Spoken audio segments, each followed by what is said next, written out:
The bowl I'm proudest of is either this one or this one. These two are both stars, quilt patterns. Two people, two different hobbies on two sides of a basement. Almost every day I'm down there doing something. John O'Brien, Woodworking. Got some ambrosia maple, which is the white with the dark streaks, some red grandis, some aspen, some ash, white oak, just a lot of different species, which give me a kind of a palette to choose from. And his wife, Andrea, quilting. With quilting, you cut things, cut shapes, and sew them together. With the woodworking, we cut the wood into shapes and glue them back together. So, and a lot of the same patterns. I mean, you'll see, like, this is a very common pattern you would see in a quilt. They started a business last year, the Splintered Spool, as something to do together and make a little money in the process. Andrea helps me more than I help her.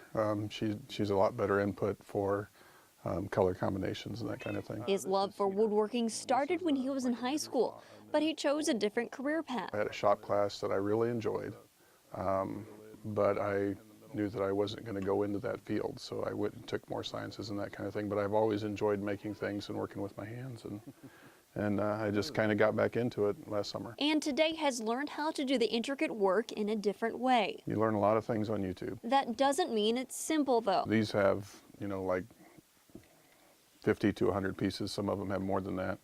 And you have to glue them all together into the right shape before you actually make the bowl. This is a lathe, and basically you spin the wood around really fast, and you use a sharp tool, basically a chisel, to knock the corners off.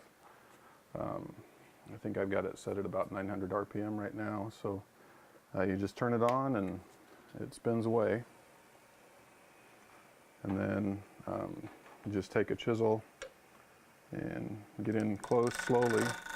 He manipulates the wood to showcase its own beauty. All the different species have a different color, so I don't use any dyes or any stains or anything. All the colors that you see are the natural colors of the wood. The wood is starting to rot, and that's where the different fungi are meeting, and the dark lines are where they kind of are fighting for territory. Each piece fits perfectly together, just like he and his wife and their work areas on each side of their basement. The segmented bowls that's in the process of being made, you can kind of see where the pieces are, and you can see this started out as a 12-sided piece that you eventually turn down into a circle.